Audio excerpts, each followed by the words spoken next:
Aloha everybody, this is Ed from Hawaii. And this video is going to be on alternative combat rules. Now Paizo dropped attacks of opportunity from the beginner's box set. And so I'm going to continue the idea and build new mechanics for combat. So I'm going to present to you some new mechanics for combat. So feedback is requested. I will try to defend these mechanics. And together we will find out if they are indefensible or defensible. Alright, so here we go. So we start out with the types of actions in this combat system. You have attack actions. Now this is a new type of attack. This is a new type of action. Then you have your standard actions, your move actions, full round actions, swift actions, immediate actions, free actions. So the attack actions are a new type, and the swift, immediate, and free actions don't change at all. Okay, let's move on. Let's start with the attack actions. The attack actions seek to do damage. They include melee attacks, ranged attacks, and magic attacks. Any type of magic attack you can think of, like magic missile, ghoul touch, things like that. Things that cause some type of damage. Now I separated these actions out of standard actions into a new type, and you'll see why. I'll kind of explain as we go. But just think that their attack actions is like a new type of action. Then you have your standard actions. They're the same as before, except the attack actions have been taken out and put into the new action type. You got your move actions. The move actions are the same as in the normal rules, but there will be a difference. Now, any move action can include an attack or standard action. This means that in the middle of a movement, one can attack or do other actions. So like if you want to move 6 squares, you could move 3, make an attack, and continue with another 3 squares of movement. And that's just a normal action. Okay, let's move on. Okay, now we come to full round actions. Full round actions are the same as in the normal rules. But you also have your full round actions that involve 2 attacks, which would be, if your base attack bonus allows for 2 attacks, you get 2 attacks in a full round action. Or if you're fighting with 2 weapons or using a double weapon or the occasional special reason, you just have your full round actions. Now here are the possible combinations of types. First one is you have 2 moves. That's just in the normal rules as is. You can move twice. Second possible combination, 1 move, 1 attack.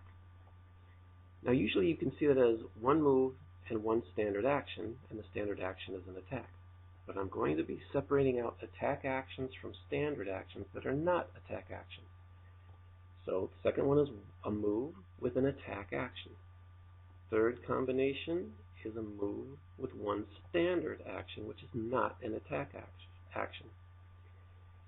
Fourth is a 1 attack and 1 standard action, and plus you can use a 5-foot step.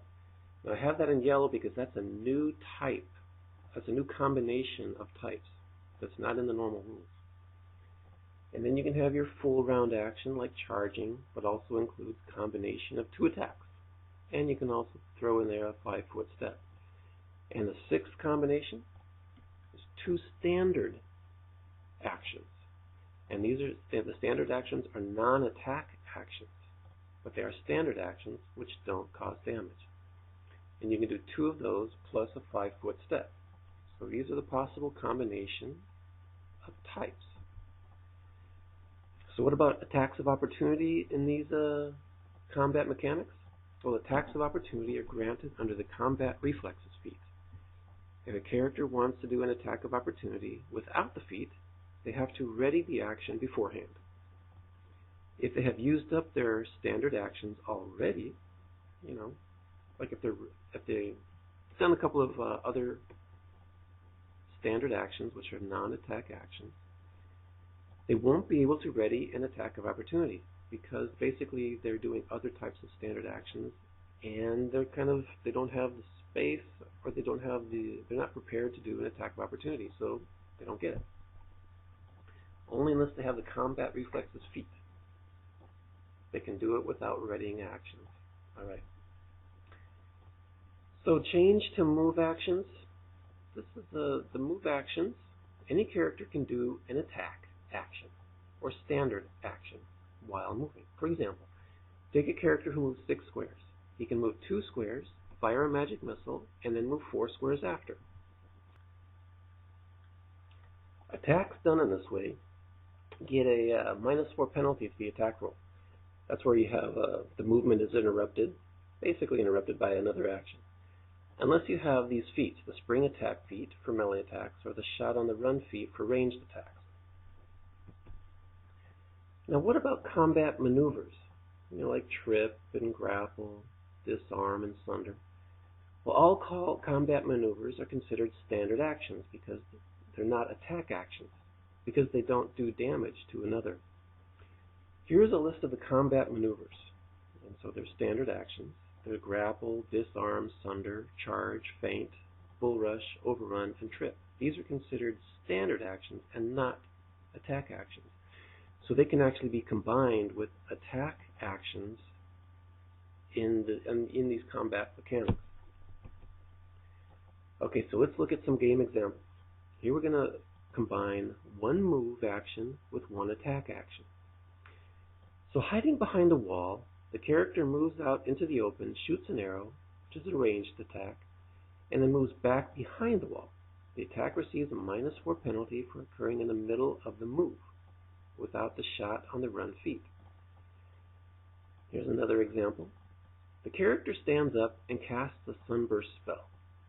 There's no penalty, because the movement wasn't interrupted, and there's no attack of opportunity unless an adjacent enemy has combat reflexes feat or has readied a movement to attack if the character stood up or if the character was going to start casting a spell.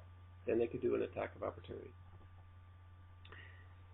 Next, character moves 4 squares to flank the enemy and does a melee attack from behind and then keeps moving for 2 more squares, sort of out of threatened area. And all in all, this attack would receive a -2 to the attack roll. That's -4 from attacking while moving, but also a +2 from flanking. So if you move in and attack from behind on a flank and then keep moving, it's a -2 on the attack roll. Now this is a combination of one move and one standard action. Remember, the standard action is a non-attack action. Character picks up a potion off of a table and drinks it. Picking it up the potion is the move, drinking it is the standard action. This is a natural combination of actions for a turn. Next, character moves 3 squares to stabilize an ally, and then moves 2 squares away. There's a -4 penalty to the heal check because this was done quickly during a move.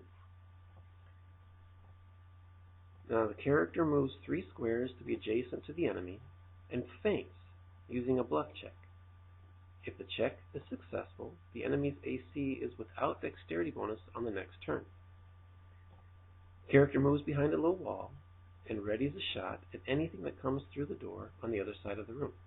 Okay, these are standard actions so far in the normal Pathfinder rule. Let's move on. Now, this combo is new. This is an attack action with a standard action, which is a standard non-attack action. Character steps in with a 5-foot step, does a melee attack, and then goes into total defense mode. The total defense mode is a standard non-attack action. And this will last until the end of the next turn. That's 1 round of +4 to the AC. Now that's a new movement, or that's a new sort of combination of actions on one's turn in Pathfinder. You won't find that in the rules right now, but it's a nice combination that makes sense. Here's another one. Character does a feint next to the enemy and rolls a bluff check before doing a melee attack, which is if the check is successful, enemy loses dexterity bonus to the AC. Now, doing a feint in the same round as the attack is the way feint is supposed to work. And you won't find that in the rules as they are written right now, because doing a feint and doing the attack are both standard actions. And then they end the move by stepping back 5 feet. Well, that's a nice, clean thing. You make the feint check. You might be successful with the check, or you might not be. And then after the feint, you do your melee attack, and you've actually lowered the AC of your opponent. And then you move away. It's a nice movement, but you don't get that in the rules as they are written now. Now, next, the character does a roll to disarm the enemy. It's a standard action because there's no damage. And then does a basic melee attack. If you can disarm the enemy, you get your basic melee attack. Okay, this is one attack combined with one standard. This is continuing with the same combination. The character attacks with a flame blade, and then readies an action to attack anyone provoking an attack of opportunity. So the first attack with the flame blade is the attack, and then readying an action is the standard action.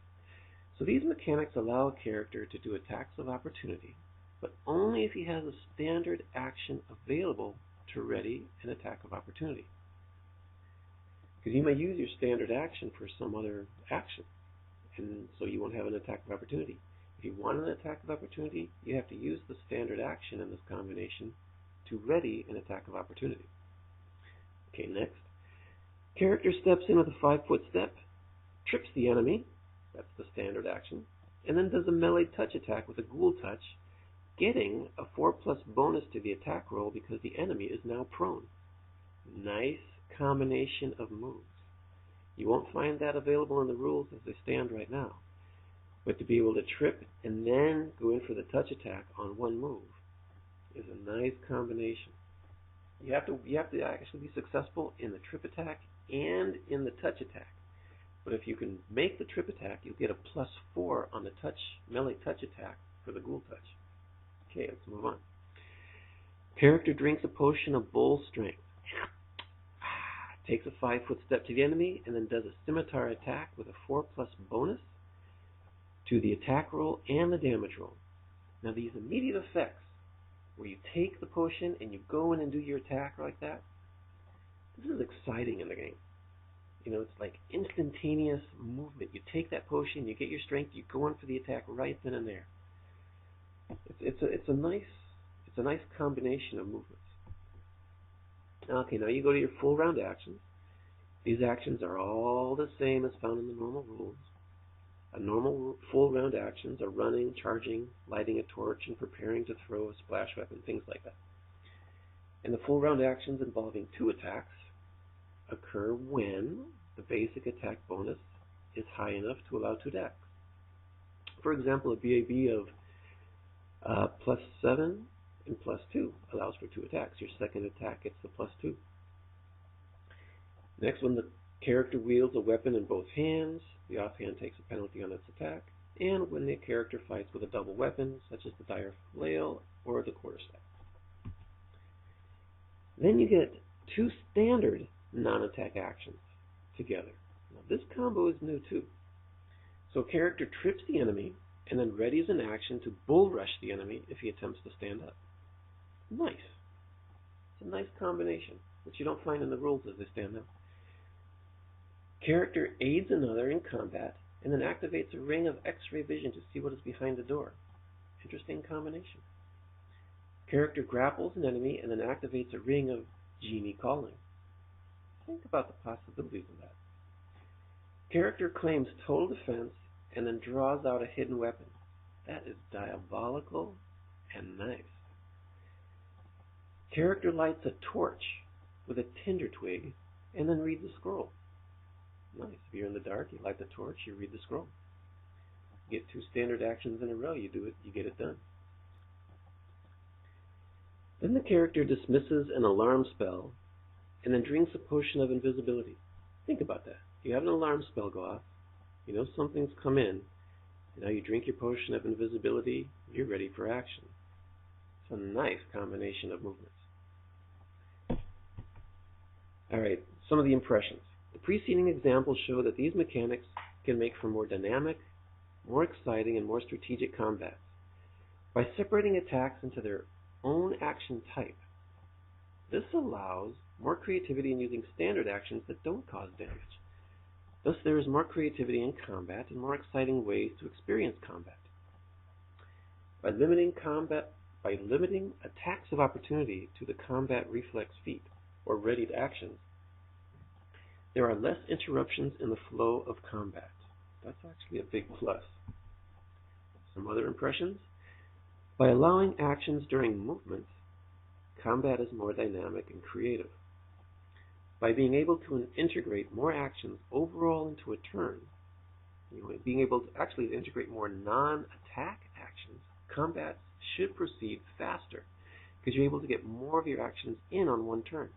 Otherwise, if you have to keep waiting for your next turn, the combat stretches out. These mechanics, by limiting attacks of opportunity and incorporating more non-attack actions, would create combats with more intrigue. There would be relatively less basic melee attacks and more strategic attacks. And overall, combat would be more exciting, intriguing, strategic, faster, dynamic, and smoother. So what do you think? Now is the time for feedback. And probably there is a game out there somewhere that has these combat mechanics. I would like to know which one it is. Alright, everybody? Aloha. This is Ed from Hawaii. And above all, get wisdom.